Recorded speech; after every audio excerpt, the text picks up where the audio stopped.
Check, check.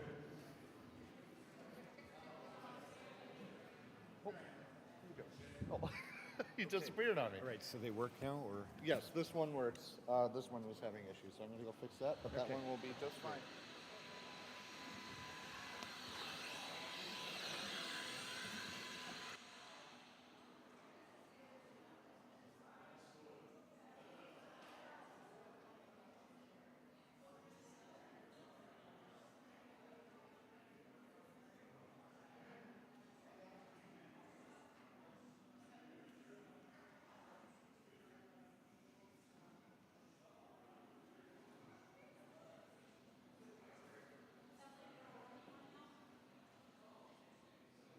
Test, test.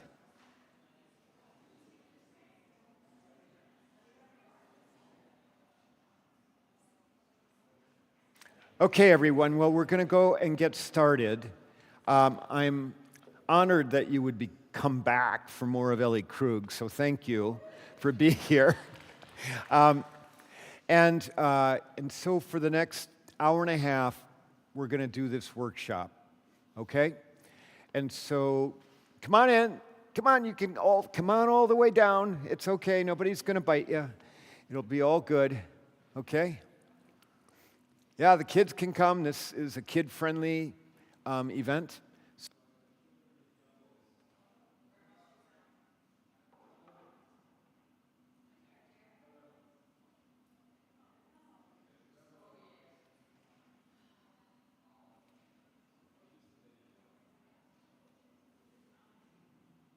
It's me. I don't know.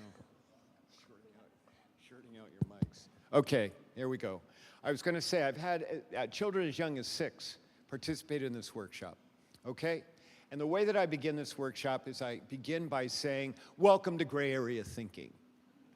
What is gray area thinking? Gray area thinking is a tool set on how to be welcoming to people who are different or other compared to us. And because we are human, and this is a topic that I touched on with my brief remarks, because we are human, we can make anyone different or other. So I could bring in a dozen 40-year-old blonde-haired dudes with the last name of Anderson, Minnesotans, that's an inside joke.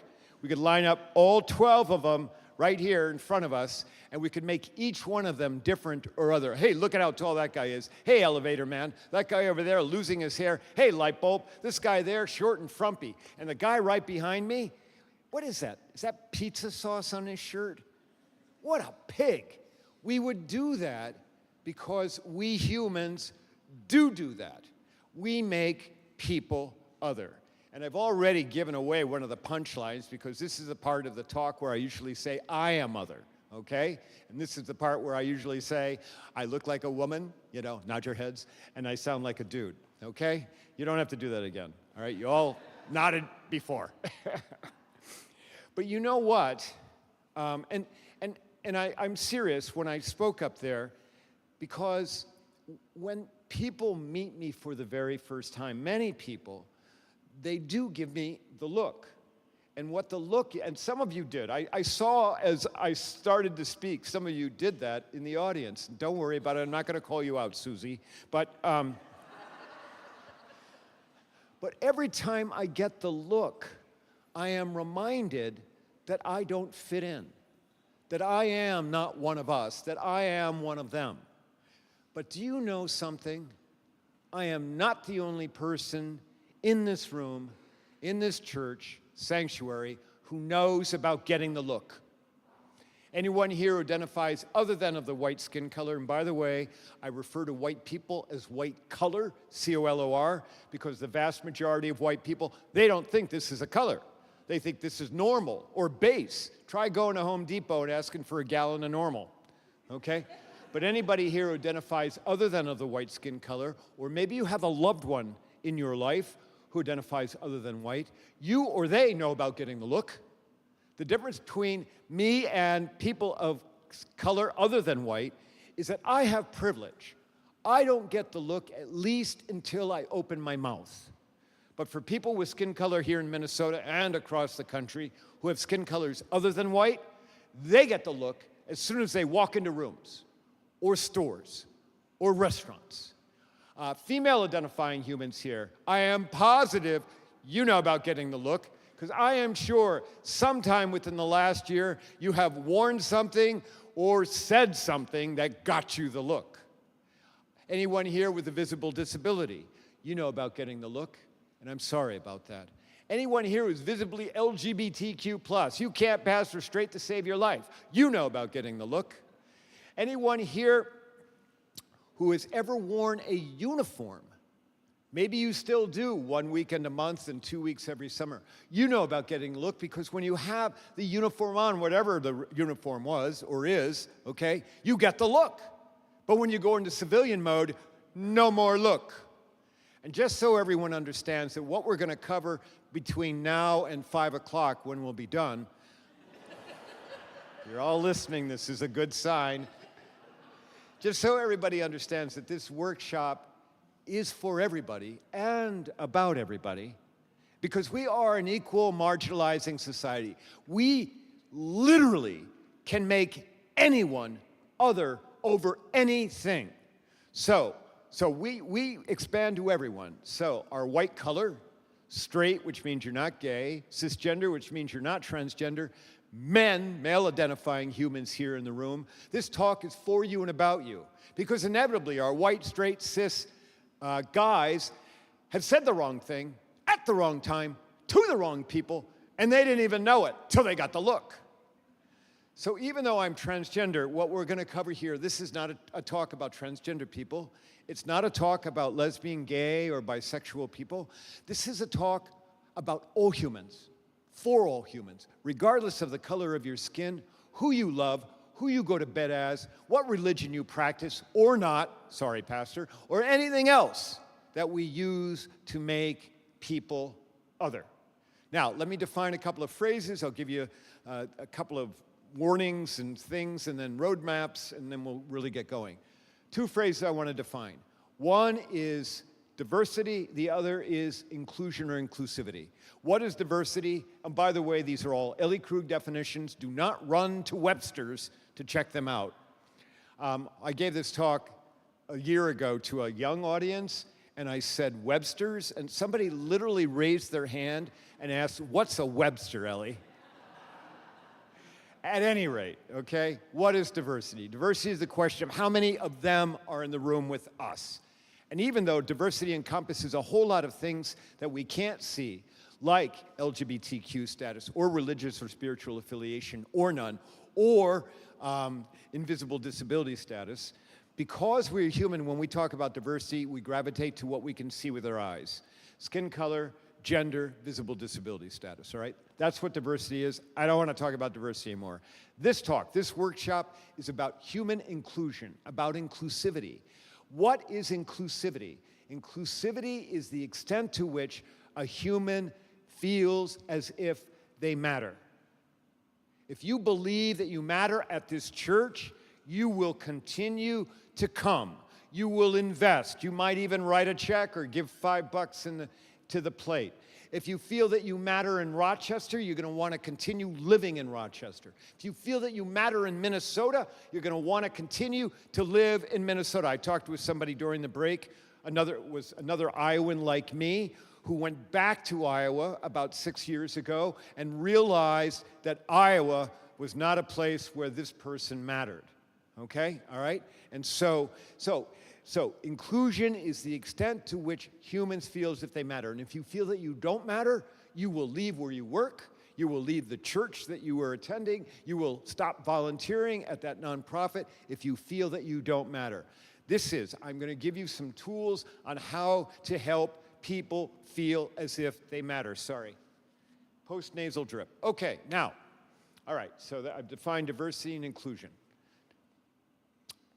3 other things. All right, number 1, 98% of everything I talk to you about between now and noon, 98% you already know. You do. At best, I'm going to give you 2% new. At best. The problem is we have so much coming at us. We are so busy. boom, boom, boom, boom, boom, all the stuff coming at us that we can't pay attention to all the things. So all that I'm going to do is just point out some things, connect some dots for you that you already have up there. I'm just going to do a little dot connecting. Number two, I'm going to make some of you uncomfortable. I may have already made some of you uncomfortable by saying white color, okay? And if I make you uncomfortable, I'm sorry, but not really. Because it's only by becoming uncomfortable, only by boom, boom, boom, boom, boom, oh, I don't want to do this all, but only once we do that, do you know what happens? Our perspective changes. And it's only through changed perspective, only through changed perspective, can we get lasting change, okay? So if I make you uncomfortable, there's a reason for that. By the way, no one has ever died from a single one of my workshops. Just letting you know that, okay? All right. Number three, all right, I cannot give you structural change at this church in a 90-minute workshop. I can't give you structural change anywhere in a 90-minute workshop. But what my goal is, by the time we are done, my goal is to be a catalyst.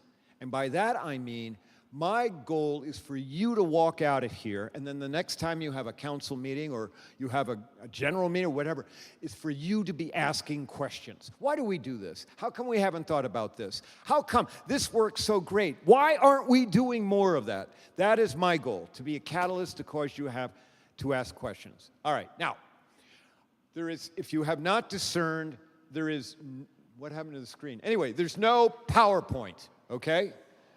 All right, I can't follow PowerPoint to save my life. But there is a handout. Does everybody have the handout? Okay, great. Thank you for printing it off. Okay, and so everything that I'm going to cover is going to be in the handout. And so just, you know, it's all there. But if you go to the last page of the handout, on the very last page, at the bottom, you'll see there's a paragraph that says my standing offer. Do you see where that is? Right? Yep, it's still there. Okay, all right. So everyone, here's the deal. Everywhere I go, wherever I speak, regardless of the setting, there's always a handout. And the handout always has that last paragraph, my standing offer. And so what I'm going to do is make this offer to all of you in this room, all of you.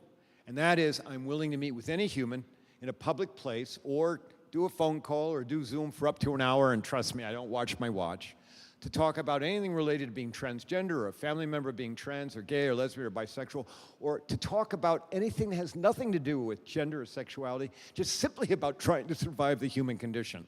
I am making that offer to every one of you in this room, in this sanctuary. It is a real offer, and by no means do you have to take me up on it, okay? But listen carefully.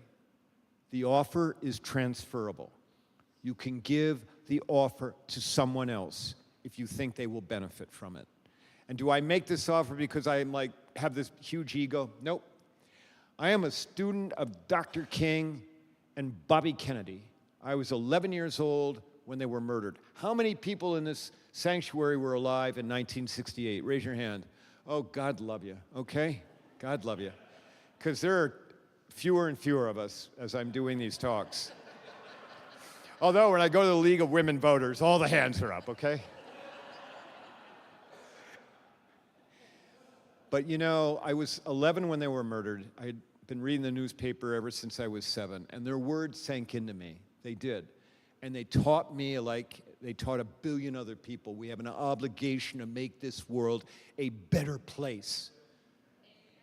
And it is. And I can see that this church is doing that.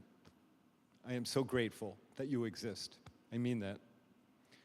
And so for me, my standing offer is one of the ways I try and fulfill what Dr. King and Bobby Kennedy charged me with doing. Okay, enough about that. All right, roadmap. All right, there are 4 modules to this workshop, and you're going to see me looking at my watch quite a bit. And it's not because I'm like, I gotta get out of here. It's because there's no clock in this room. And if you are a speaker doing a workshop, there are certain milestones that you have to hit at certain times in order to make sure you get all the material in, okay? So if you see me doing that, that's why, all right? 4 modules to this talk. First module is about how we group and label other humans. And even though it sounds like when will the introduction be done? We're well into module number 1. The second module is how we group and label ourselves. So first module, how we group and label others. Second module is about how we group and label ourselves. And that's why the signs are on the walls, okay? Because when we get to that module, it's audience participation. Okay, now half of you are like, you know what, I gotta go mow the lawn, okay? Audience participation, it's voluntary. If you don't participate, don't worry about it. But for those who want to participate, I will get you up. And for those who have mobility challenges, we will make it all work. Don't worry, I've made this exercise work with people with blindness. All right, so, but I'll get you up or get you participating in another way. And then I'm gonna give you some prompts. And then you're gonna go pick a sign that will be responsive to you for the prompt. It's called the identity game. All right, and that's about how we group and label ourselves. Because the way that we group and label ourselves affects how we interact with other humans. It just does. All right, those are the first 2 modules. The third module is the actual tool set of gray area thinking. And for that, we're gonna need to do some role playing. So if I have any thespians here, this is your moment. And then lastly, the last module, which we will be sailing through because we'll be running out of time, are the 3 levels of human inclusivity, for which I will need some audience participation as well.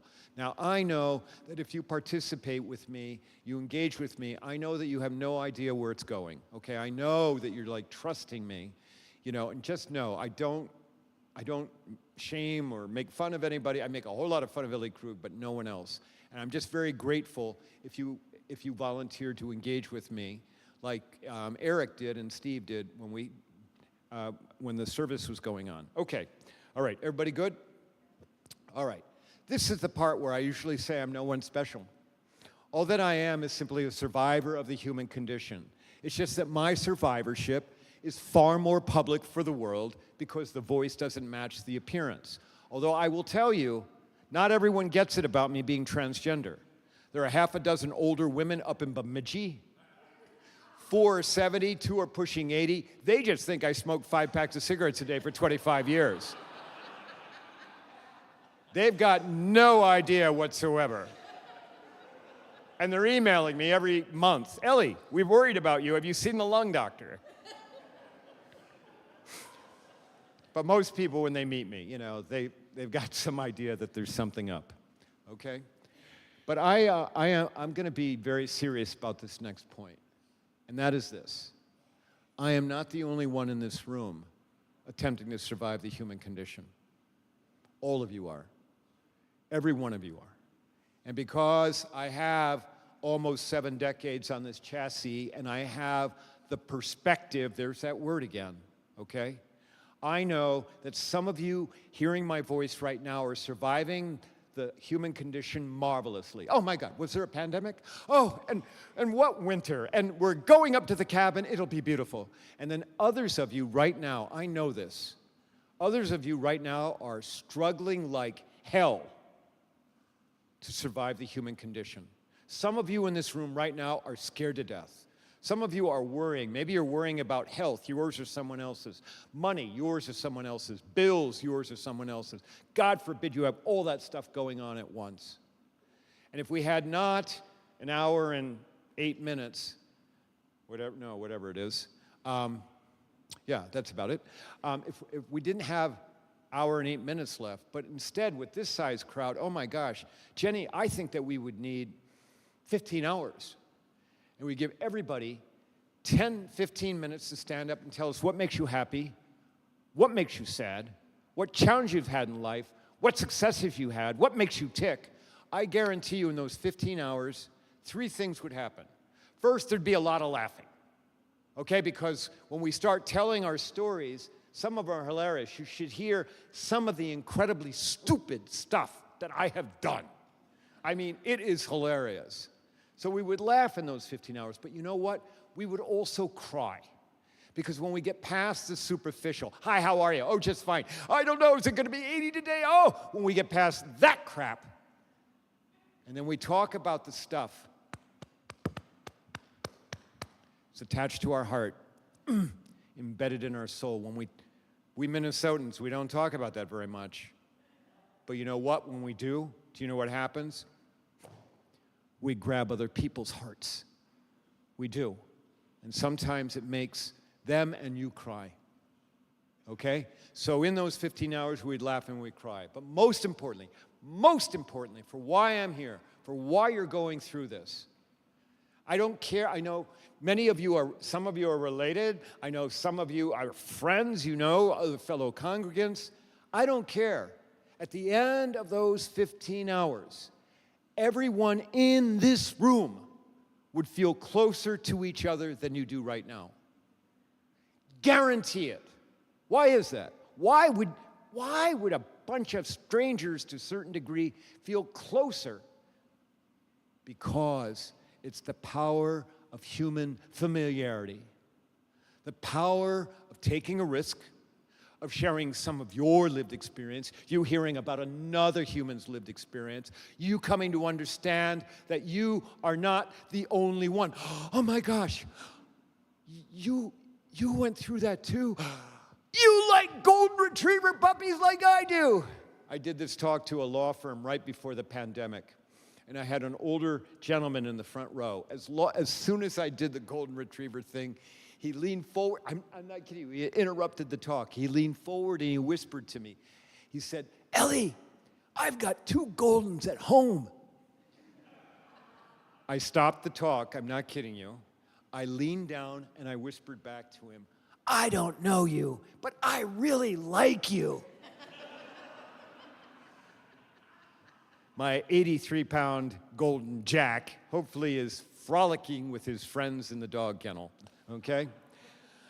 I happen to believe this thing about human familiarity. That is, taking a risk, sharing some of your lived experience. You hear another human lived experience. I happen to believe that human familiarity is the only pathway. I mean this. It is, we will not heal unless we are willing to become familiar with those who are different or other compared to us. We will not heal. The story I told you about Joe on the school board, true story. And he and I both withstanding criticism. How could you?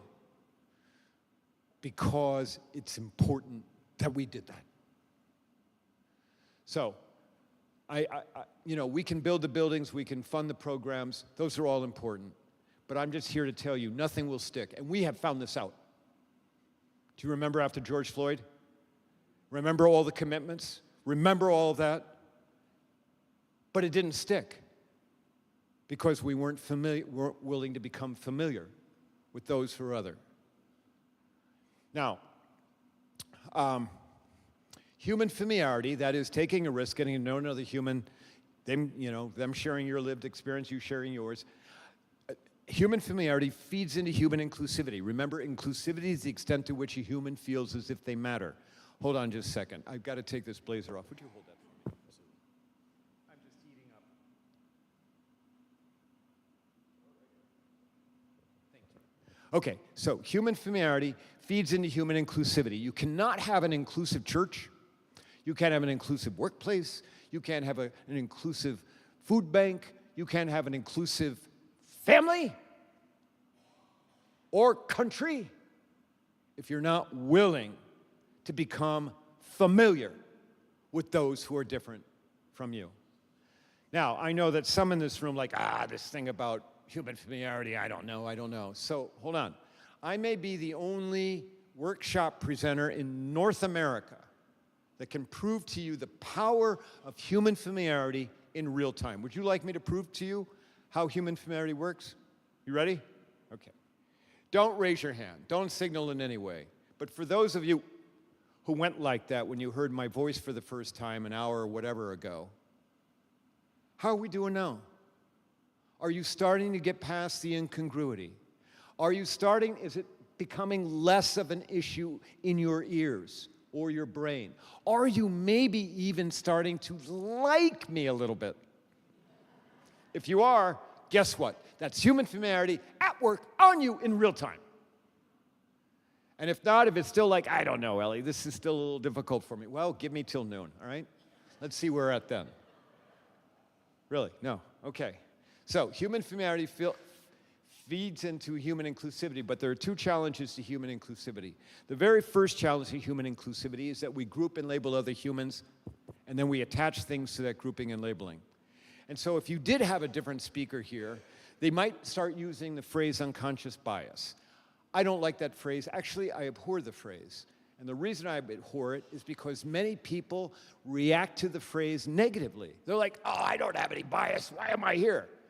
So let's just get past that. And I'm here just to tell you, every one of you, all of you, in this sanctuary, groups and labels other humans.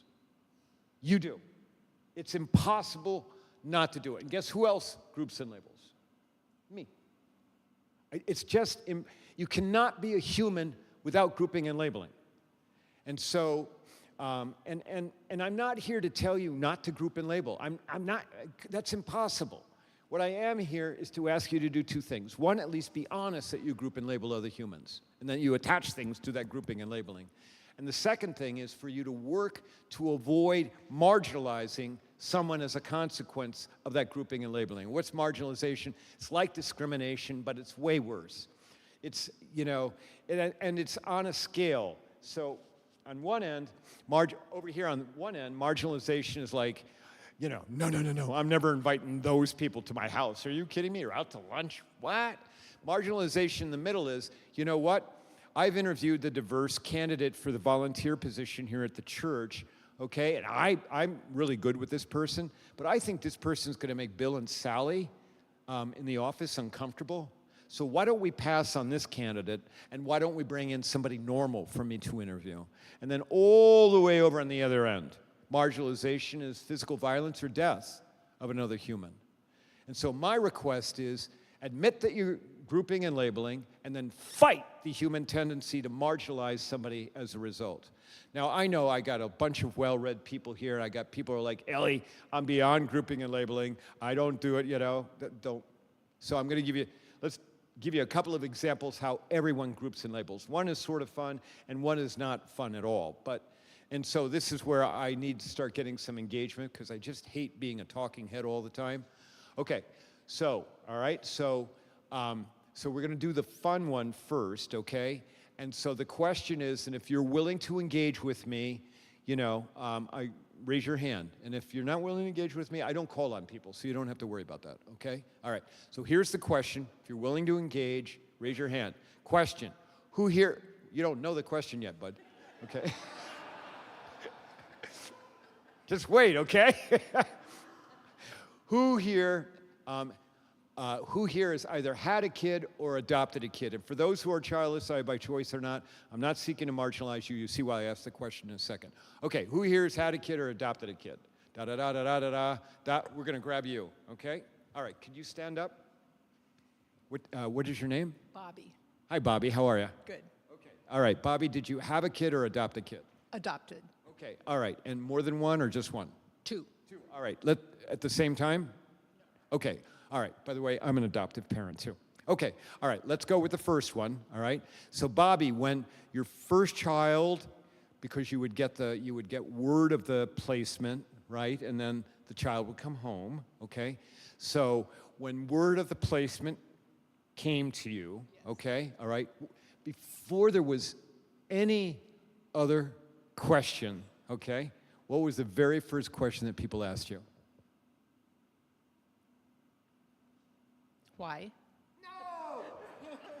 Okay, everyone, when a child comes into our life, like, what is the very first thing that we ask? Boy or girl? Did you get that question, boy or girl? Oh, boy or girl. Okay, girl. Oh, no, I didn't need to know that yet. Okay, but that's all right. That's okay, Bobby. Okay. No, you're not failing. Everyone gets an A+. Don't worry, Bobby. Okay. I got a little plaque for you back here. Okay. All right, so Bobby, can you imagine what the reaction would be if people came up to you, okay, and you're like, we finally got the baby, okay, and I'm assuming it was a baby? Yes. Okay. Should need to know that. Okay. All right. And so, yeah, you got that one right. Okay. And so, can you imagine, though, the reaction, you've got word about the placement, and people come up to you and said, is it a boy or a girl? Can you imagine what the reaction would be if you said back to them, we have a human assigned to us? Yes. You know, no, Bobby, you're kidding around. What did you have? What do you have coming? Is it a boy or a girl? We're having a human. Bobby, what do you have? You're a trickster. I knew it. Is it a boy or a girl? It's a human. How crazy would that drive people in your life, Bobby? Nuts. Yes. Right? I had one woman who said, Ellie, that would have been the very last thing to shove my parents off the ledge, okay? Because we have to know, right? Okay, and now you've already brought us along that your child was assigned female at birth. Am I right at that? Okay, all right. And the reason we have to know, right, because girl, we automatically know the color is green, and if it was a boy, we would automatically know that the color is purple, right? I just got y'all. I just got you. You were all screaming at me, am I right? Ellie, don't you know pink and blue, right? And that's because it's impossible for us to have a human, okay, like come into this world without knowing what category to put that human in, right? Okay? And then things automatically attach. So I'm going to guess when your daughter came, you started getting pink things, pink girl books, girl clothes, girl toys, am I right? Yes. And you didn't even ask for that stuff. Am I right about that?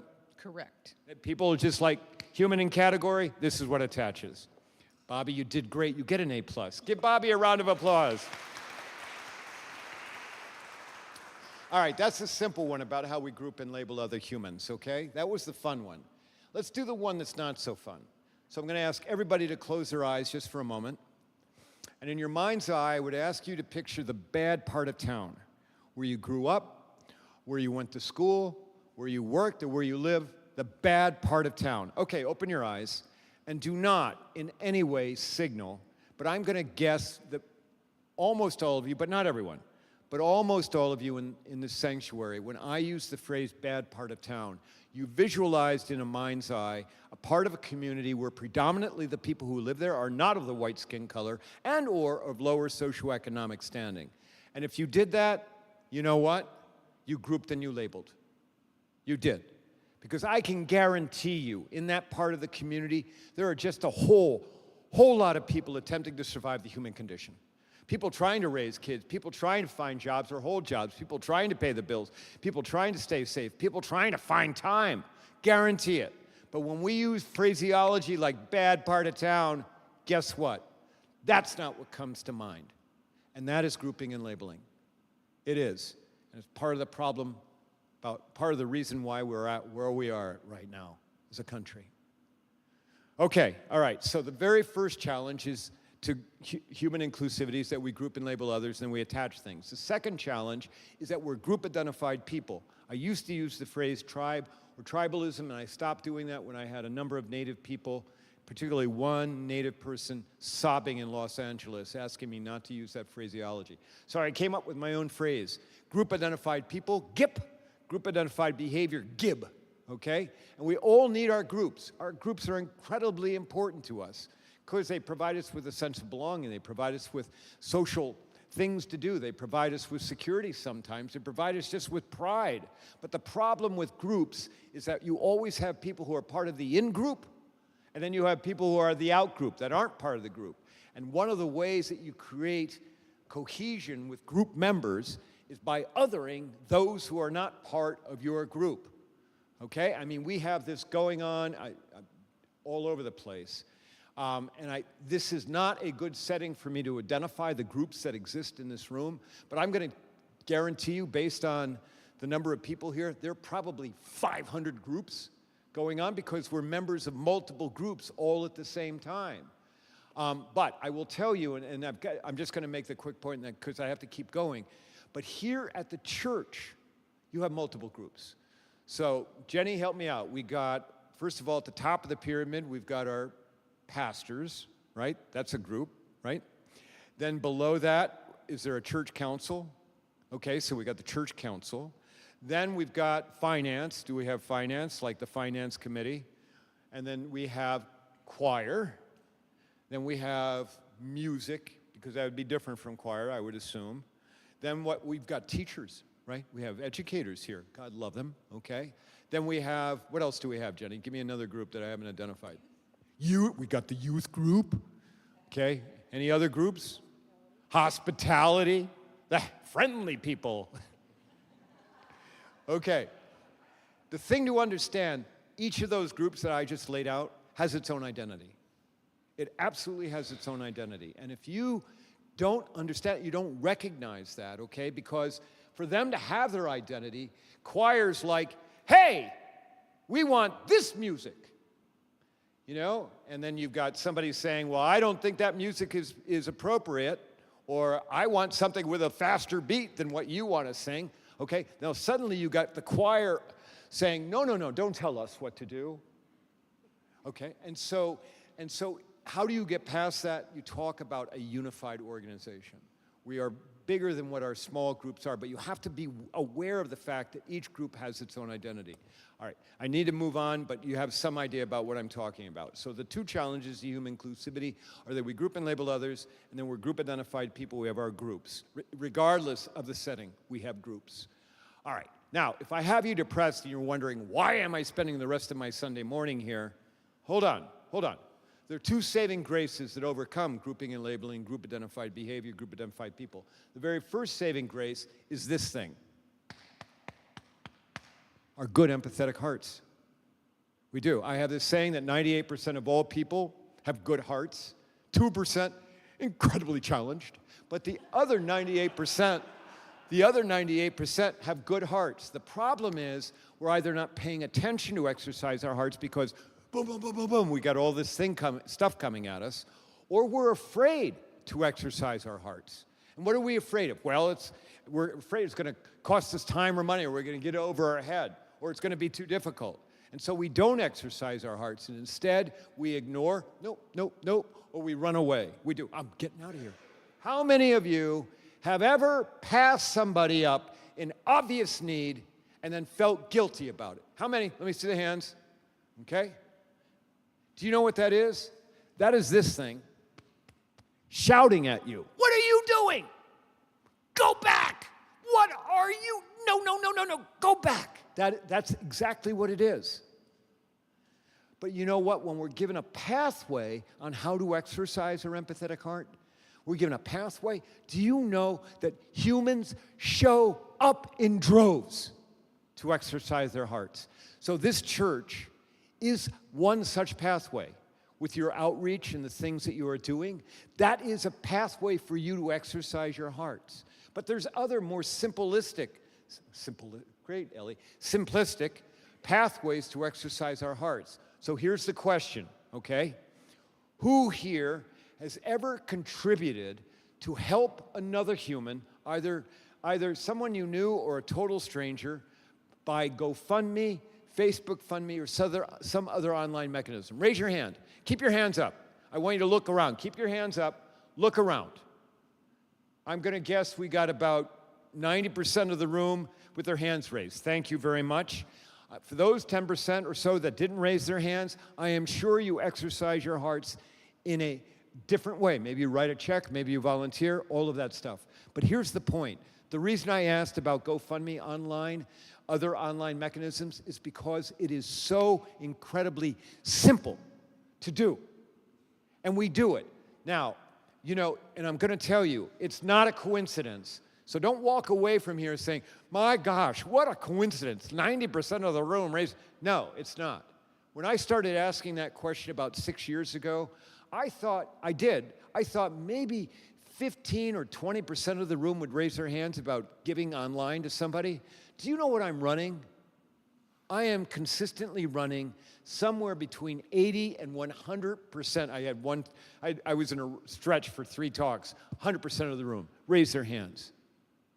It is not a coincidence, everyone. It is not a coincidence. It's because of this. And this thing here, I am here to tell you, can overcome everything.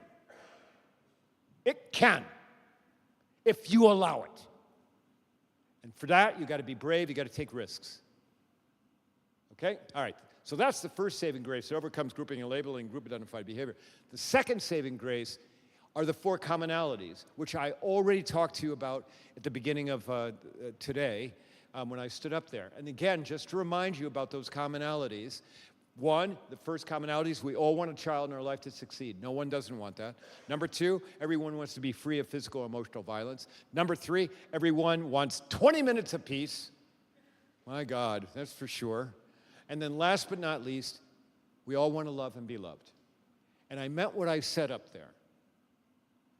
If you believe those 4 things exist with all humans, and I do, and by all humans, I mean across the world, you literally can have a conversation that begins, hey, do you have a child or a pet in your life? A lot of people want to talk about their pets and not their kids. Just trust me, okay? All right, so, I'm not going to go through the exercise again, but the 4 commonalities overcome grouping and labeling and group-identified behavior. They do. Okay, that's the end of the first module, all right? So we have these challenges around human inclusivity, but we can get past them. We absolutely can get past them. But you have to be brave to do it. You have to take risks. All right, now we're going to move, so that's how we group and label others. Now we're going to move to the second module, how we group and identify and label ourselves. And that is this exercise here. So, in a second, for those who are by the way, well, hold on. For those who want to participate and can, I will get you up, and I'm going to have you come congregate down here with me. For those of you who have mobility challenges, just stay seated. I will make sure that you can participate in this exercise. But I'm going to get everybody collected, and then I'm going to give you prompts. I'm going to have you then, for those who have the mobility, you're going to go stand by signs that are responsive to you for the prompt that I give you, okay? Now, 2 things about this. First, okay, this may make, trigger warning, this may be emotional for some folks, although we don't have a whole lot of time for sharing, but sometimes it can be very emotional that we do this. Second thing, I want to just stress, it's voluntary. If you don't want to participate, just stay seated. Don't worry, everyone, it's a judgment-free zone. We don't judge anybody for not participating, okay? Everybody good? All right. Okay, for those who are able, come on up and let's gaggle here in the front who want to participate. Come on, gaggle with me. And for those who have mobility challenges, don't worry, just stay seated and we'll make it work.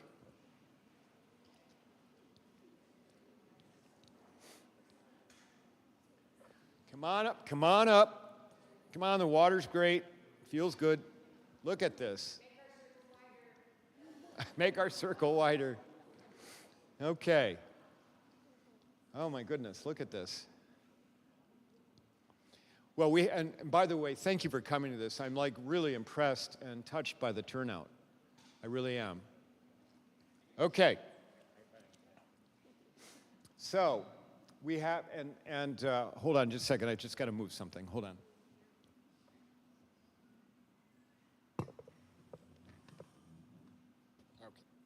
All right, now, I'm going to go around the horn, and I'm going to identify the different identities, the different labels that exist. So some of you back there, I don't know if you're going to be able to see, okay, but let me go around the horn, and I'm going to start over here. So to the left of the exit sign are 2 identities. One is veteran, and then there's afraid. Under the exit sign is LGBTQ+. Behind the pillar is skin color, okay? Then moving to the right, we've got gender, we have age, we have vocation, we have physical, emotional challenges, country of origin, political affiliation. On the pillar here, we have ethnicity, okay? Then over here, on the other side of the, whatever we call this, leading rail, okay, we have religion, spiritual affiliation, okay, communion rail, thank you. We have compassion, right here, okay? Then we have education. Then we have not good enough / failure. Then we have family on this pillar. Then we have socioeconomic class on that pillar. And then we have alone up there.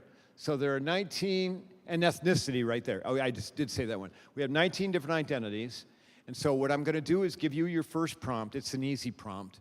And then I want you to go stand by the sign, okay? And for those who have challenges, I'll show you how we'll make this work, okay? But go stand by the sign that's responsive for you to the prompt. Everybody understand what we're going to do? Anybody nervous? Okay. Oh, don't be. It's all right. Again, no one's died. So, well, there was that man in Cincinnati, but never mind. Okay. It was only a week in the hospital. He survived. I've never been to Cincinnati. Okay. Here's the first prompt. The prompt is this. The identity that my parent or parental figure stressed for me as I was growing up was. The identity that my parent or parental figure stressed for me as I was growing up was. Okay, go find your identity, your label. The identity that my parent or parental figure stressed for me. And if you need to step back a little bit to see where all the identity signs are, please do. The identity that my parent or parental figure stressed for me growing up was. So what did your parents say to you? What were they stressing to you growing up?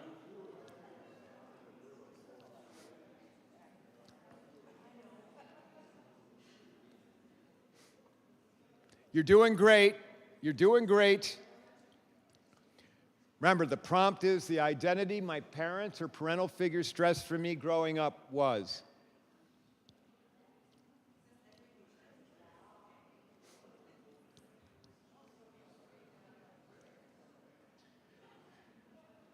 Yeah, you got it down. Okay, that's fine. You can just, yeah. Okay, all right. Okay, all right.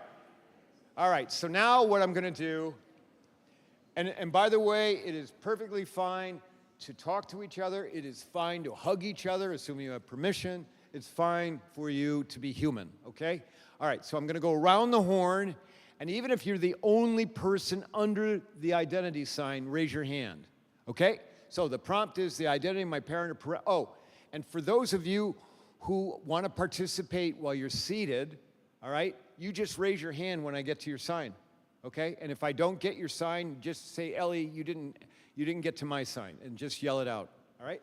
So the prompt is the identity of my parent or parental figure stressed for me growing up was afraid. Do I have afraid? I got one under afraid. Anyone under LGBTQ? Nope. Anyone under skin color? I got one. Great. Gender, raise your hands. We got several. Age, raise your hands. We got two. Vocation, raise your hands. We have two. Country of origin, raise your hands. We have two. Going over this way. Alone, I got one. Socioeconomic class, we got two. Family, raise your hand. We'll look at the size of that gaggle, okay? All right. Anyone under not good enough / failure? Oh my gosh. I am so sorry. I am so...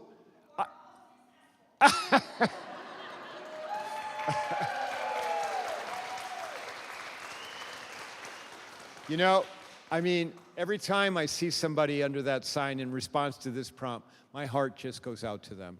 So thank you for being vulnerable, okay? Anyone under education, raise your hands. Look at this, Minnesotans, of course. Okay, boom, boom, boom. Compassion, raise your hands. Another big gaggle, wow. Okay, anyone under religious, spiritual affiliation? Of course, where are we? Anyone under ethnicity? Okay, all right. Now, Jenny, where are you? Can we get the other mic? Yes. Okay. Oh, great, thanks. Okay. We have enough time to do a couple of things, all right? So I'm going to ask, and Jenny, if you cover that side of the room, I'll cover this side of the room. I'm going to ask, is there anyone here who would like to share? It's not mandatory, and remember, I don't call on people, but who would like to share why you're under a sign in response to the prompt, the identity that my parent or parental figure stressed for me growing up was. Okay, hold on, I'm coming over here. Okay, and give us your first name. I'm Casey. My parents somehow didn't know I was afraid of my brother growing up. I thought I told them, but maybe I didn't.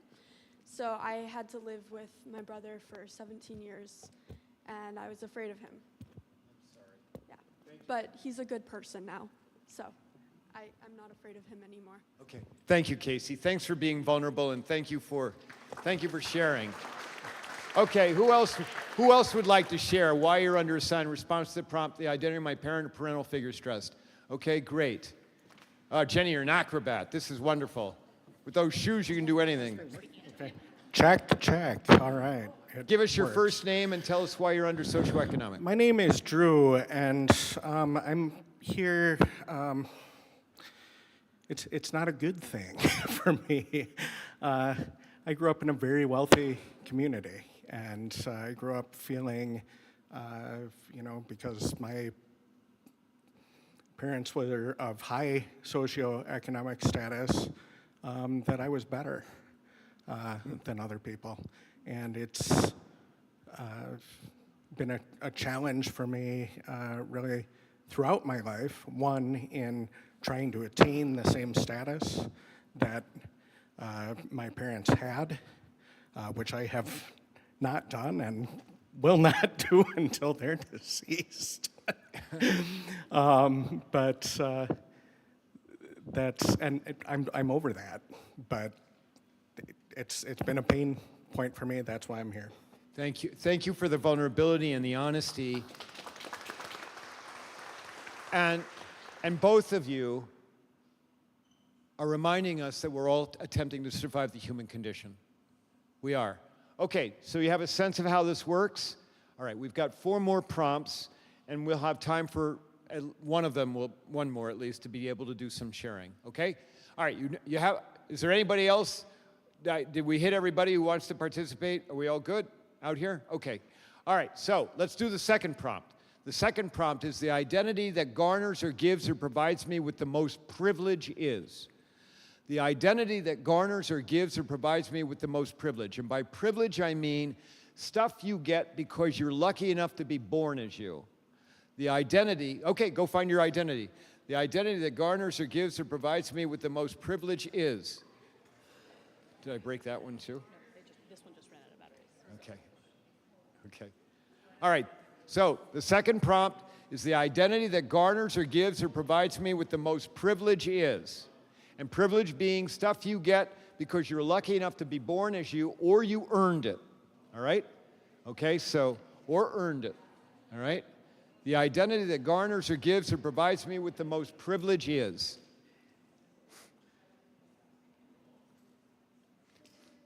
And I appreciate you all putting up with our tight quarters.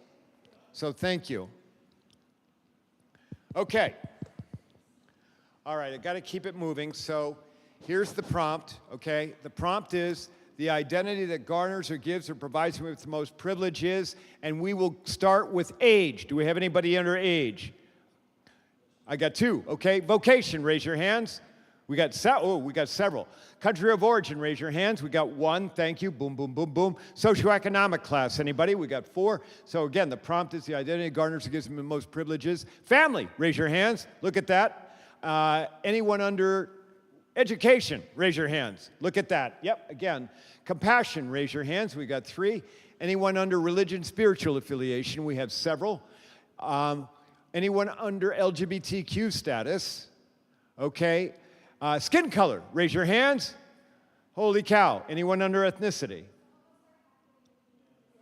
You can do a twofer. You can do a twofer. It's okay, all right? And then gender. Anybody under gender? Under gender, do I have anybody who identifies as female? Just saying. Okay, I think I got everybody. All right. All right. So this one we're not going to share on, okay, because, again, I have to watch my time. But there'll be one more that we'll share on. But here's what I want you to do is to understand. How many of you moved from one sign to a different sign on this? Okay? And what that is that is about us. We take on different identities. It's called code switching. We take on different identities in response to different situations, in response to different prompts. And by the way, if you do that, guess who else does that? Everyone else. Everyone. All right, third prompt. We're going to flip it. Third prompt, the identity that others use as a reason to judge or discriminate or group and label me. What identity of yours do you have that others use as a reason to judge or discriminate or group and label you? Okay, go find your sign. And if you don't think you're judged or discriminated against or grouped and labeled, come stand with me. The identity that others use as a reason, oh, look at this. The identity that others use as a reason to judge or discriminate or group and label you. Wow, look at this.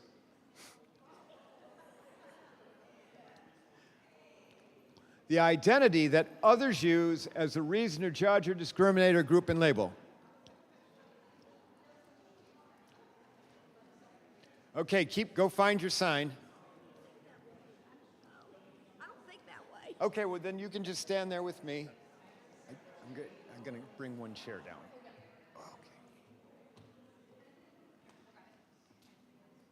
Okay, thanks. You're probably better back than I have. Okay. All right, everyone, we're going to go around the horn again.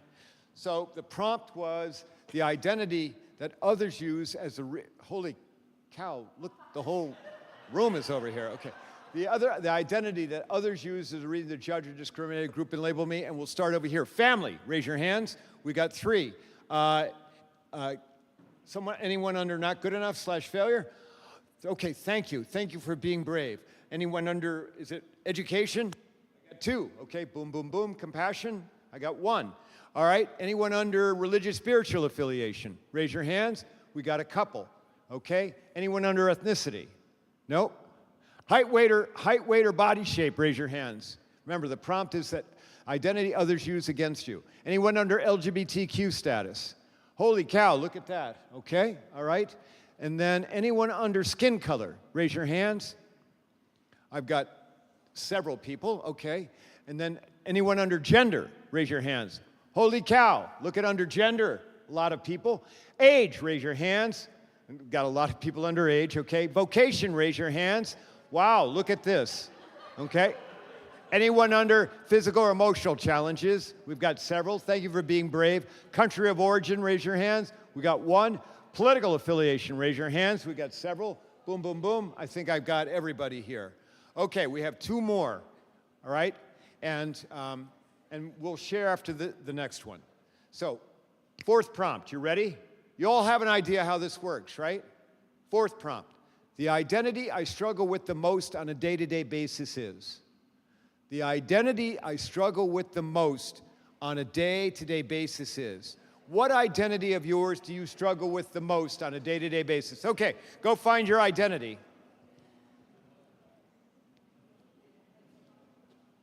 Thank you for participating.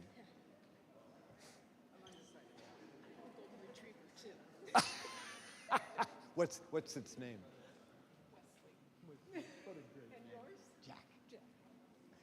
All right, so the prompt is the identity I struggle with the most on a day-to-day basis is. And some of you will not move, for sure. Okay, but some of you are moving. Here we go. Okay. All right, everyone. And if you're not a struggler, you just stay with me, okay? If you've had 17 years of therapy like I have. So trust me, it's not an exaggeration. Okay. All right, so the prompt is the identity I struggle with the most on a day-to-day basis is, we'll start with compassion. Raise your hands. We've got 3. Religious spiritual affiliation. Raise your hands. We've got a couple. Anyone under veteran? I got 1. Thank you for your service. Thank you very much. Anyone under afraid, raise your hands. We got several, okay? LGBTQ status, raise your hand. Remember, it's the identity I struggle with the most on a day-to-day basis. Skin color, raise your hand. We got anybody? Ethnicity, raise your hands. We got 1. Gender, raise your hands. Got a couple. Age, raise your hands. We got a gaggle. Vocation, raise your hands. We have several. Physical or emotional challenges, several. Anyone under country of origin? We got 1. Political affiliation, raise your hands. Small gaggle there. And then we've got, is that it? I got it. Okay, I got everybody. Okay. Alone, raise your hands. And that, I would be there. I'm darn alone, and it stinks sometimes, a lot of times. Family, raise your hands. We got several. Not good enough / failure, raise your hands. Look at this, okay? Thank you for being brave and for standing there. And I guarantee you, there are people looking at you right now saying, why are you there? Guarantee it.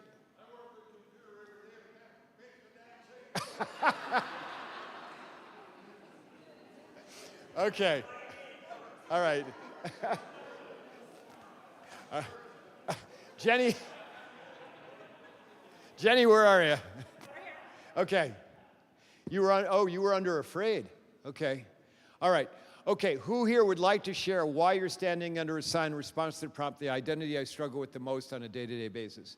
You get this side, I'll get this side. Anyone? Okay, hold on. Yep, go ahead. You're under religious, spiritual? Yeah, Butch, religious, spiritual. I completed my job with retirement a little while ago. Retired as a trauma chaplain in a mid-sized hospital.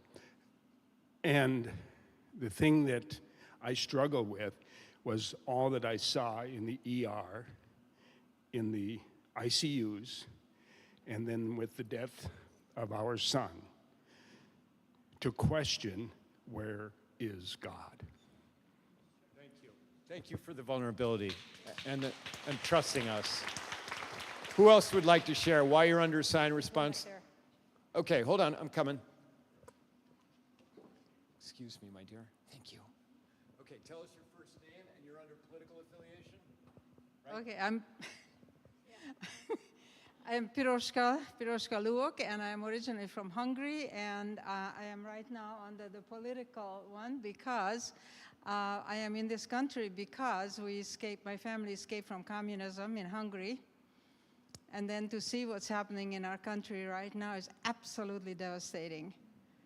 Sickening, devastating, it's a disgrace, it's just horrible and dangerous. And I am also afraid, and I don't have as such an affiliation, but obviously I am on the Democratic side, both small d and big D right now. Thank you. Thank you for the vulnerability and for the honesty and the sharing. Okay, anyone else willing to share why you're standing under a sign of response? Oh, there you go. Thanks, Jenny.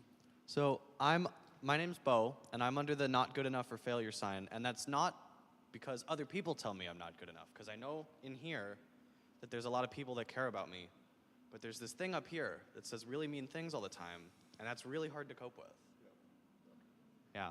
Thank you, Bo. Thank you for the honesty, okay? And remember that standing offer, because I'd be happy to, not that I'm anybody great, okay? All right, now listen. Thank you for that. I'm going to talk to the not good enough folks, okay? Because I'm going to tell you, there are other people that would probably be standing under this sign as well. And my question to everyone, to all of you, okay, and I'm going to guess none of you think you're a failure. Just think that if you could do X plus Y plus XX and make that one thing work, that everything would be better. But here's my question to all of you. Why can't we simply just be good enough? I mean, really. Why can't we ask ourselves one question every day? You know what that question is? Am I trying my best under current circumstances? You got to throw the current circumstances thing in, because circumstances are always changing. But if your answer back is, yep, I'm doing my best under present circumstances, why can't that be good enough? Because don't we say to our kids, try your best? We don't say you got to be excellent, you got to be the best. Yes? Oh, Jenny, go ahead. We've got somebody who wants to say something. Thank you, Jenny. First of all, I took an assessment once. I mean, everybody would say this is a very successful person. And I scored on a category called Achiever Personality at the 98th percentile. Because the way I was raised and the way society was, you had to be a winner. No, I'm sorry, we didn't give blue ribbons to everybody. You had to be a winner, and I was an oldest child, and I had to stay ahead of everybody. So there was this feeling that you better keep working at it, otherwise you'll be a failure. Thank you. Thank you for the honesty and the vulnerability. But thank you. And if you ask yourself that question, am I trying my best under current circumstance? You know what that is? That's self-compassion. That's you giving yourself a break. It is. Because the pressure that we put ourselves under. Okay, last prompt. Everybody, and I know how it's going to turn out. I do. Last prompt. Here we go. The identity I want to be known for is. The identity I want to be known for is. What identity do you want to be known for? And I haven't been, I haven't been grabbing you, but are you okay? Have we been giving you, are you good? Okay, okay, all right, I just want to make sure. The identity I want to be known for is. What identity do you want to be known for?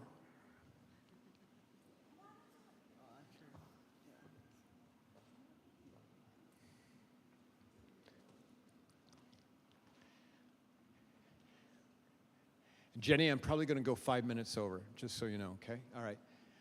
Okay. All right, so You're doing the best you can under the current circumstances. Touche. Okay, all right. Here's the prompt. The prompt is, the identity I want to be known for is. Do I have anybody under veteran or afraid or no? Okay, gender, raise your hand. I got one. Vocation, raise your hands. We got several. Boom, boom, boom, boom, boom. Are you under alone? I got one. Okay, boom, boom, boom. Family, raise your hands. Anyone under religious, spiritual? I got 3, 4. Anyone under education? Raise your hand. We got one. Okay. Compassion, raise your hands. Look at that. Look at that. Yep. Okay, hold on. All right. So compassion's about compassion, right? Okay. Gender, do we have some compassion element with our gender?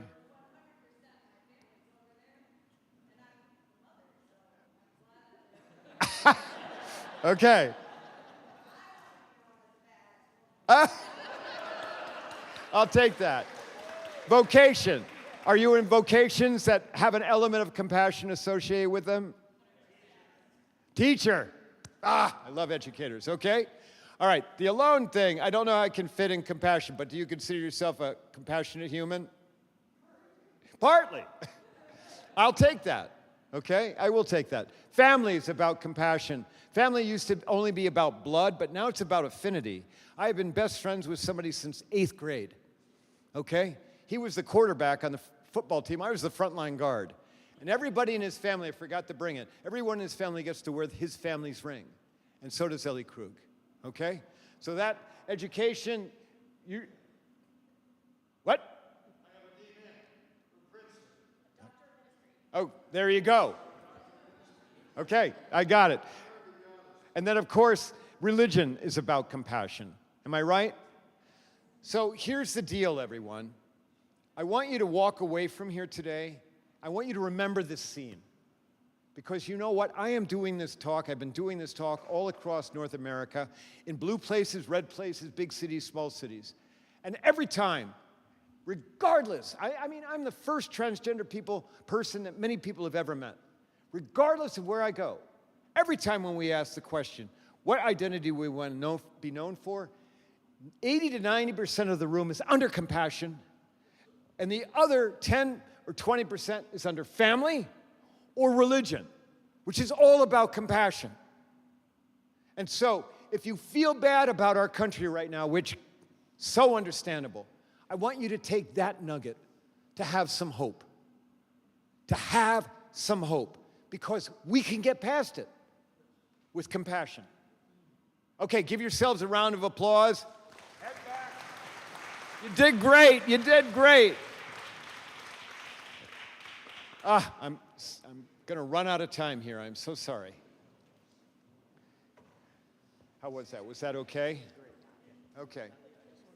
Your voice makes me think of Cher, and I love that. Oh, thank you, hon. Okay, keep going. What did anybody think? Did you like that? Did you hate it? Did it make you think? Okay. We have till 5. Oh, the worst thing a speaker can do is wear out their welcome. Thank you. Thank you for, I love your earrings. Thanks for participating. Okay, everyone. All right. Oh. Okay. All right, so, you know, I think my suggestion is, at some other occasion, and Jenny, if you want, I'll give you the prompts and the signs. You can do this again, okay, when you have more time for people to share. But did you learn something about the people that you go to church with just from the little bit of sharing that we did? And you know what that is? It's the F word. Not that one, the other F word. You started to become familiar with your fellow congregants. You did. And by the way, I would never have been able to tell anything about anyone who shared. I would never have been able to. I would never know anything about you. And it's through being vulnerable that am I right, that you feel closer to people now than before we did that exercise? Am I right about that? Okay, all right. So that's how we group and label ourselves, and that dictates how we interact with other people. Now we're ready for the actual tool set of gray area thinking. And this tool set is partially informed by my transitioning genders. Not that it's all about me, but I didn't transition until I was 52. I had married my high school sweetheart. We were together for 32 years before it fell apart. And before it fell apart, I lived in Cedar Rapids, and I was at the top of the pyramid. So I had my soulmate wife. We had 2 beautiful daughters. We had a house in the best neighborhood. I had my own law firm. I made more money than 95% of lawyers in Iowa. You know, 3 cars in a 4-car garage, country club, brokerage, you know, you name it, okay? Way up here. But when I was up here, I only thought in blacks and whites. Good or bad, rich or poor, success or failure. Never went around and said, hey, that guy is mediocre. And so, and I never saw anybody who was different, even though the Cedar Rapids metropolitan area, 300,000 people. You know, Cedar Rapids, by the way, is much like Rochester. The 2 cities remind me of each other very much. But I never saw anybody other than the people I hung out with, which were white, well-to-do people. That was it. When I transitioned genders, I went from up here down to here. Okay, because now I'm part of 2 marginalized groups. I finally get to identify as female, hooray, but how many female identifying people are under gender for the one prompt about being marginalized? And of course, I'm transgender, all right? So I got 2 things going on. And just for the record, so everybody knows, I am thriving down here, okay? Thank you. Just so you know, all right? But in the process of going from here to here, my perspective changed. We're back to that word, perspective. And so I created this tool set as a consequence of me coming to understand about all of our common humanity. So the gray area thinking tool set has 3 elements to it. It is a very, very simple tool set. This is the tool set on how to be inclusive of other humans.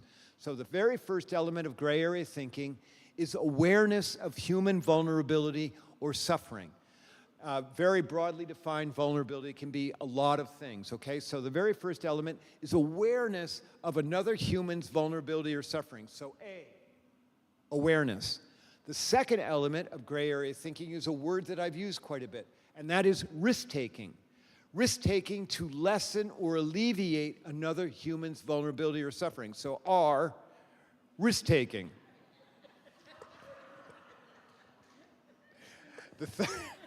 Good that I have underwear on. The third element of gray area thinking is acting with compassion or kindness. C, compassion. It spells out the acronym ARC, which is very appropriate for sanctuary. Awareness, risk-taking, compassion. And what I'm going to do is I'm going to demonstrate to you the two levels of gray area thinking. One is platinum level, the other is bronze level.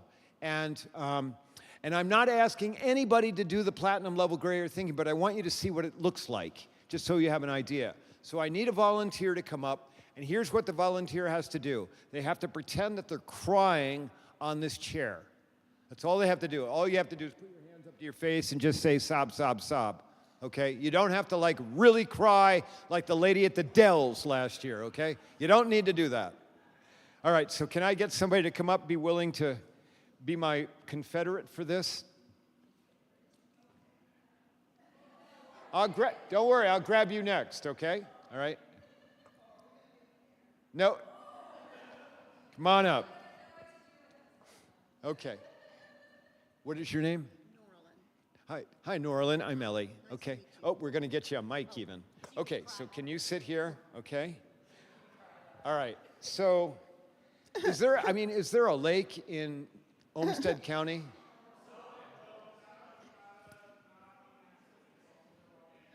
Oh, Cascade. jeez. How about Okay. Cascade? All right, let's go with Silver Lake, okay?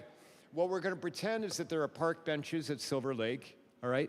We're going to pretend that there's a walkway in front of the park benches, and we're going to pretend that this is Silver Lake out here, okay? All right? And what we're going to do is we're going to pretend that you're crying on the park bench. I'm going to go jump in the lake. No, you're not going to jump in the lake, okay? And then we're going to pretend that I am walking on the walkway, and then you and I are going to I'm going to start talking with you, okay? Okay. So when I say, action, you're going to put your hands to your face and Okay. say sob, sob, sob. All right. All right? And just let me lead you along as we have our interaction. Okay. You ready? And action. Sob, sob, sob. Sob, sob, sob. Sob, So, sob, sob. Life Life sucks. excuse me. Hi. First of all, my name is Ellie, and it looks like you're sad, and I'm really sorry about you being sad, and I'm wondering. I know that this sounds kind of crazy, okay, but I'm wondering, would you like someone to talk to? Yes. I'm just out for a walk, and I have the time to sit, but I'd be happy to listen. Or even if you don't want to talk, I'd be happy to just sit next to you and we could look at the lake, but at least you'd have somebody here. Would you like that? Yes, please. Okay, all right. Thank so you. let me sit down. Okay, end of our role play, all right? Oh, okay. All right, that's the end of the role play. Let's break it down according to 3 elements of gray area thinking: awareness, risk-taking, compassion. Norlin, first element of gray area thinking is awareness of human vulnerability or suffering. Can we agree? You are suffering. You're vulnerable. Yes. Okay, so boom. And the way that works is about being mindful, about being aware of what's going on around you in the world. I mean, remember, boom, boom, boom, boom, all these things coming at us, right? So it takes effort to be mindful. All right, boom, we took care of awareness. Second element of gray area thinking is risk-taking. Norlin, give me a risk that I took by stopping and talking with you. You gave up time and you didn't know what you were getting into. Didn't know what I'm getting into. I mean, you could lay a whole big story on me, right? Or you could hear my voice for the first time and pull out the mace, right? Okay? Or ask you for money. Or ask me for money. Exactly. Okay. But everyone, because I believe in gray area thinking, I'm going to take those risks. I am. Third element, compassion. Norlin, what was the very first act of compassion I engaged in with you? Very first act. Well, before you just saw me. That's awareness. Write it next, though. What happened after I saw you? Ask what No. Anyone, what did I do? I stopped. So everyone, the mere act of stopping for another human, just stopping what you're doing, mere act of stopping for another human, in and of itself can be an act of compassion. And then the compassion continued, right? And so you heard the tonality of my voice. I started talking to you. That would be compassionate, yes? Okay? And then I asked you, remember I asked you, would you like someone to talk to? Now, other than me giving you a choice, I gave you something else incredibly important with that question. It's a word that starts with a D and it ends with a Y. Do you know what that word is? Well, I was going to say you weren't going to engage unless I gave you permission. Right, but by me giving you that choice, I gave you something incredibly important. Anyone? Dignity, very good, gold stars, whoever said that. Dignity.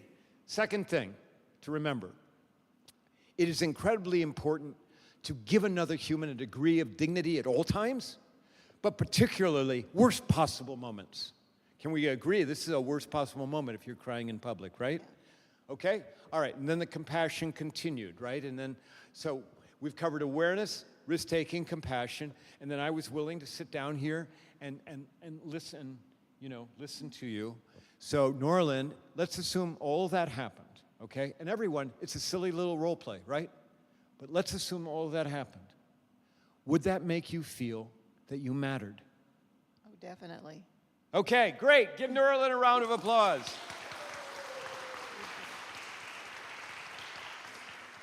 Now listen, I am not asking you to go up to people who are crying. That, that's a real personal thing. It's certainly something that I have done.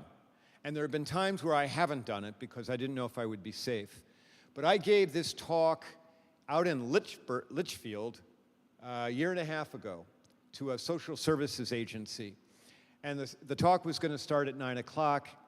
And I'm in the women's restroom at 5 to 9, washing my hands. And you have to understand, I'm very precise because like right now I'm stressing about the fact that I'm going to have to go over 5 minutes on this talk. But I'm supposed to start at 9 o'clock, washing my hands. I got 5 minutes and I'll be ready. And then this woman comes into the restroom sobbing. I'm not kidding. She's sobbing. And she goes into the stall, locks the door, and stands there sobbing. And I'm like, Krug, no, you've got to start at 9. No, Krug. And of course, I went over to the stall, and I knocked. And I said, I'm sorry, you're very sad. Would you like someone to talk to? Risking the whole, starting at 9 thing. And she, between the tears, she said, no, I'm okay. I just heard about a horrible health diagnosis for a family member. And I said, okay. I said, I care about you. And then I went and started the talk. Well, guess who was in the talk? Guess who was in the audience for the talk? The woman. And she came up to me afterwards and she said she really appreciated that I knocked on the stall door. Okay. That's bronze level. I'm not asking you to do it, but I mean, that's platinum level. I'm not asking you to do it. I am asking you to do bronze level. And for that, you ready? You want to come up? Okay, here we go.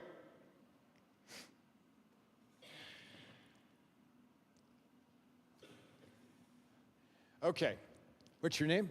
Armanda. Hi, Armanda. It's Ellie. Okay? All right, now Armanda, hold on, just stand right here. This is going to work out real great because you volunteer here at the church, right? Okay. All right. So so now this is the bronze level of gray area thinking. Here's our role play. You are brand new volunteer here at this big church. I mean, you've been volunteering like 2 days. And me, I'm the old timer volunteer. I've been at this church for 25 years. Okay? All right. I know everything. Just so you know that. And you do not. Okay, and so we're out in that long corridor downstairs, okay? And you're walking past me, and I'm going that way, you're going this way, and then we're going to engage with each other. You ready? So everyone, this is bronze level gray area thinking.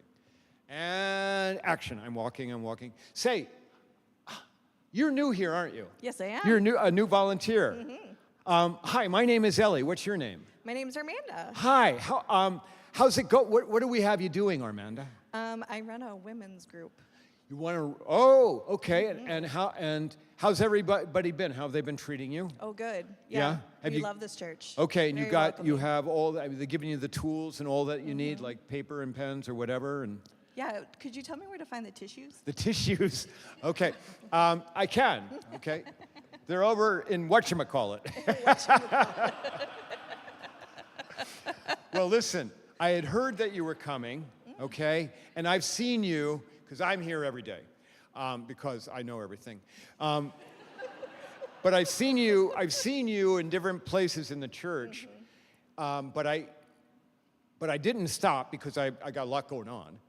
But this morning when I was doing my hair, I thought about you. Not that it ever looked like I did my hair, but I thought, Elle, you know what? You should say hi to this new person. So hi, welcome. Thank you. And I know that this sounds kind of silly, but every time I meet somebody new volunteering at the church, I do this thing, which is I ask if they want to go out and get a cup of coffee, you know, or if you imbibe, maybe a glass of wine at happy hour.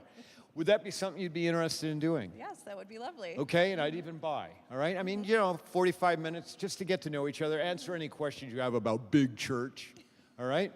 That'd be something you'd be willing to do? Yeah. Okay, end of our role play. All right, face everybody if you would. Okay, so don't go anywhere. You're not done. Okay, let's break down what we just did according to the elements of gray area thinking. First element is awareness of human vulnerability or suffering. You're brand new, right? You're vulnerable. You don't know if this place is going to be, you don't know what's going on, right? Okay, so boom, we took care of awareness. Second element, risk-taking. There are 4 risks here, 3 that all humans take, 1 that Ellie Krug takes. And so the risk that I take, okay, is that you're going to react to my voice and give me the look, okay?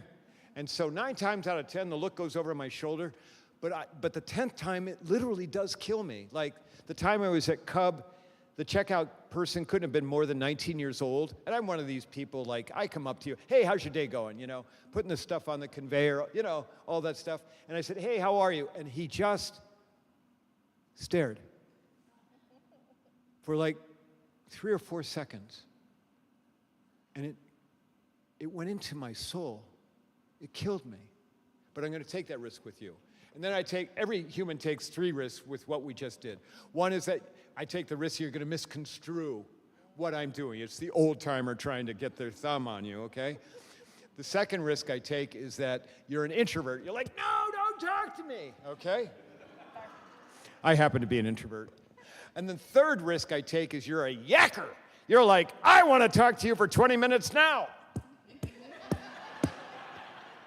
And I've got only like 5 minutes. I mean, I've got only like 5 seconds. I got to go somewhere. All right, but I'm going to take all of those risks, okay? Because I believe in gray area thinking.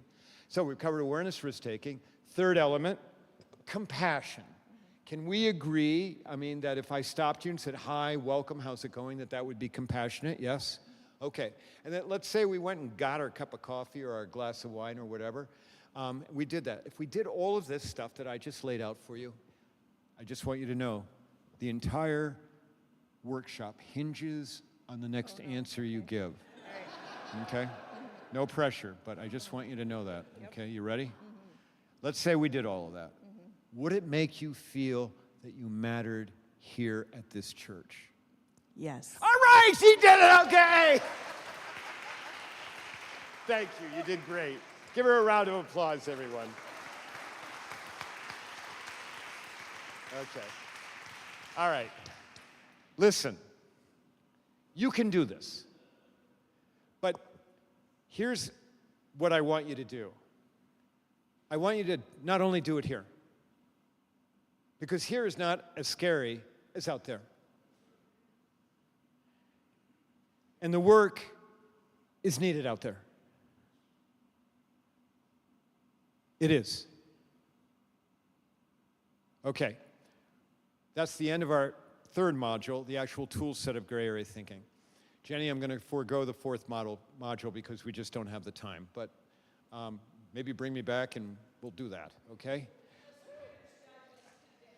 Reader's Digest condensed. So the fourth module are the 3 levels of human inclusivity: tolerance, acceptance, and rock star. And what they come down to is the question of how inclusive are you? And also, how inclusive is somebody who is a mentor or a sponsor of somebody? A mentor is helping somebody succeed within the corners of a job description or a volunteer position description. Sponsorship is like using political capital to push somebody forward, all right? So, but thank you for asking. I just don't have the time to do those. I need to give you the wrap up, okay? And so, what have I done for you today or tried to do for you today? First of all, let's give a round of applause again to all the people that volunteered to help. Thank you. And let's thank Jenny and Kirkland, right? And all the rest for having me here.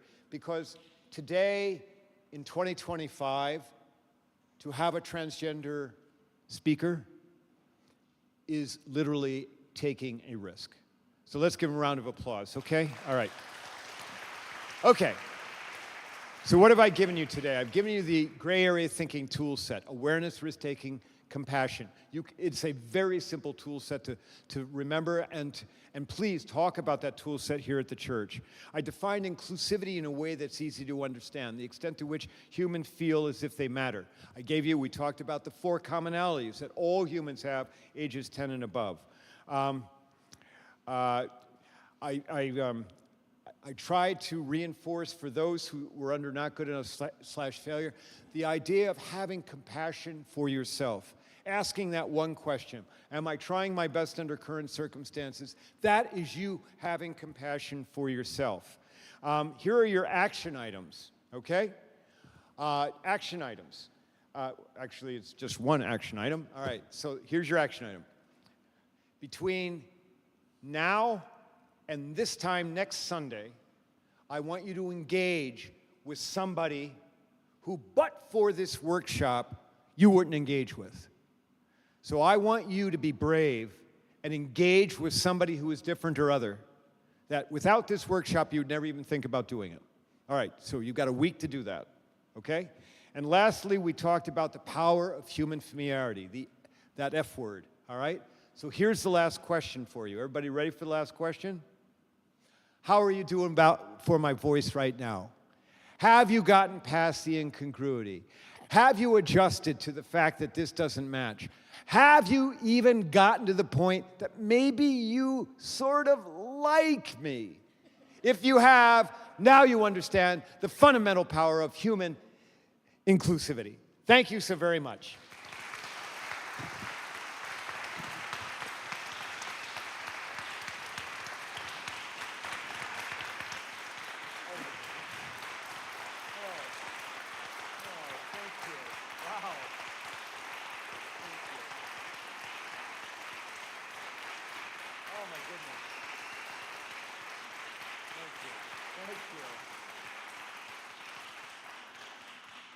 Thank you all for being here. Thank you again to Ellie. We do have a few more copies. I think Ryan has a few more copies of the handout, and if you need more, just let us know. This workshop, the live stream of it is available through our church's YouTube page, so you can find that there if you need to revisit anything.